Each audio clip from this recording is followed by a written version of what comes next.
శ్రీ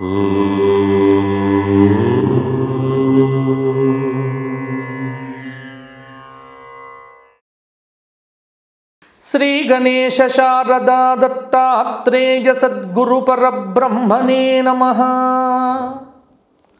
సుధర్మ ప్రేక్షకులకు మాస ఫలితాల్లో భాగంగా ఈ ఆంగ్ల నూతన సంవత్సరం 2024 ధనుస్సు రాశి వారికి ఎలా ఉండబోతోంది, ఎటువంటి ఫలితాలు సంప్రాప్తం కాబోతున్నాయి అనే విషయాన్ని తెలుసుకునే ముందు కూడా ధనుస్సు రాశి వారికి ఆంగ్ల నూతన సంవత్సర శుభాకాంక్షలు, మీ కోరికలు, ఎక్స్పెక్టేషన్స్, లేకపోతే ఏవైతే ఉన్నాయో ఎకనామికల్ థింగ్స్ కావచ్చు, ఇవన్నీ కూడా మీకు చక్కగా సిద్ధించాలి అని నేను మీకు ఆశీర్వచనములు ఇస్తున్నాను.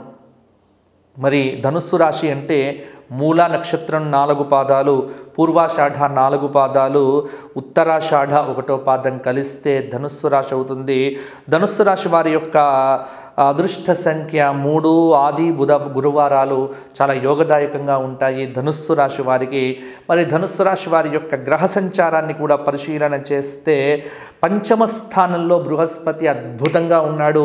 చాలా విశేషమైనటువంటి కోరికలు తీరేటువంటి సమయము, ఆర్థికపరమైనటువంటి అనుకూలతలు, చేపట్టినటువంటి పనుల్లో గురుబలం వల్ల విజయాలు సాధించేటువంటి అవకాశాలు అధికంగా ఉన్నాయి. తృతీయ స్థానంలో శనైశ్వరుడు చాలా అద్భుతంగా ఉన్నాడు. ఆరోగ్యంతో పాటు సుఖ సంతోషాలు కూడా మీకు సిద్ధిస్తాయి. చతుర్థ స్థానంలో రాహువు కొంత మనస్సు నిశ్చలంగా ఉంచుకుంటే సరిపోతుంది. అలాగే దశమ స్థానంలో కేతువు చేపట్టే పనుల్లో కూడా విజయాన్ని ఇవ్వవచ్చు. అంటే దాదాపు బృహస్పతి కావచ్చు, శనైశ్వరుడు కావచ్చు, కేతువు కావచ్చు, 3 గ్రహాలు కూడా ధనుస్సు రాశి వారికి ఈ మాసమంతా కూడా కొంత అనుగ్రహంతోనే ఉన్నాయి. అలాగే శుక్రుడు కూడా కొంత అనుకూలంగా ఉన్నాడు. రవి అర్ధశుభుడు, కుజుడు కూడా అర్ధశుభుడు, అలాగే బుధుడు కూడా అర్ధశుభుడు. అంటే అన్ని గ్రహ సంచారం అనేటువంటిది దాదాపుగా ధనుస్సు రాశి వారికి చాలా అనుకూలతనివ్వబోతోంది. ఇప్పుడు ఇదంతా నేను చెప్పడం ఎందుకు అంటే మీకు అర్థమవుతుంది గ్రహాలు ఏవి అనుకూలంగా ఉన్నాయి, ఏవి అనుకూలంగా లేవు. అంటే కొంత జాగ్రత్తగా వింటే మీరు పసిగట్టవచ్చు. కాబట్టి ఇక్కడ శుభకాలం అని చెప్పచ్చు ధనుస్సు రాశి వారికి. ఏమి ఇబ్బందులు లేవు, చాలా అద్భుతమైనటువంటి సమయము. అలాగే చేపట్టినటువంటి పనులు ఏవైతే ఉన్నాయో సకాలంలో వాటిని పూర్తి చేస్తారు. కొంత ఆర్థిక క్రమశిక్షణ. ఇంకొకటి నేను చెప్పగలను ధనుస్సు రాశి వారికి, కొంత బద్ధకాన్ని విడిచిపెట్టండి. అంటే కాలం బాగున్నప్పుడు ఏం చెయ్యాలి అంటే ఒక్క పని చేసే 10 పనులు చేస్తే చాలా అద్భుతంగా ఉంటుంది. ఎలాగో ఆ ఒక్క పని మీరు చేయగలరు, కానీ ఆ ఒక్క పనికితో పాటు ఇంకొక 9 పనులు కూడా మీరు చేయగలిగితే మీకు సమయం అనేటువంటిది సద్వినియోగం అవుతుంది. ఎందుకంటే కాలం ఎప్పుడూ అనుకూలించదు. అనుకూలించినప్పుడే కాలాన్ని ఉపయోగించుకోవాలి. మన బలహీనతలను అధిగమించే ప్రయత్నం చేయాలి. చేపట్టినటువంటి పనులన్నీ కూడా సకాలంలో పూర్తి చేస్తారు.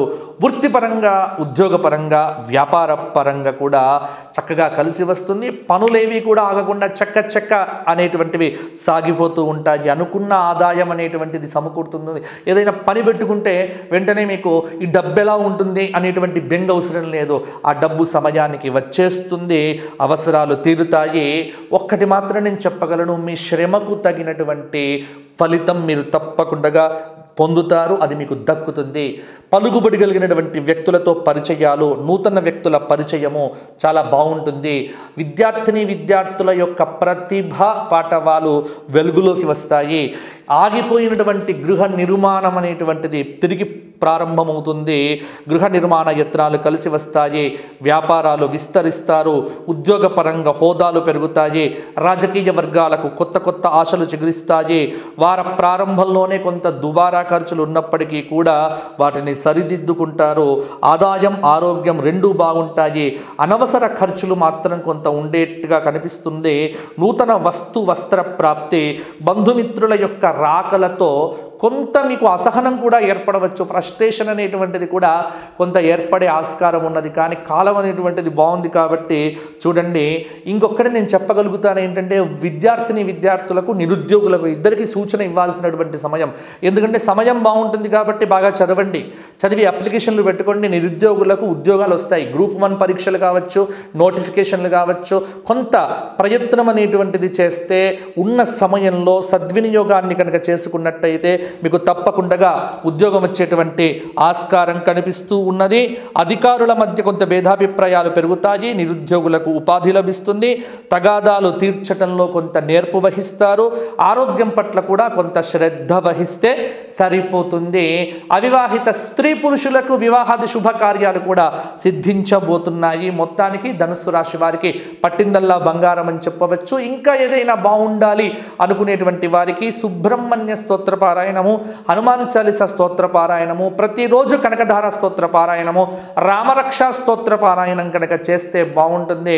గోక్షేత్రంలో గోవులకు మీ ద్రవ్యం నుంచి 10% సమర్పణ చెయ్యండి, అద్భుతంగా ఉంటుంది. గోసేవ ఎంత చేస్తే అంత బాగుంటుంది. ధనుస్సు రాశి వారికి మరల వచ్చే మాసం కలుసుకుందాము. అంతవరకు సెలవు. స్వస్తి. లోకా సమస్త సుఖినో భవంతు.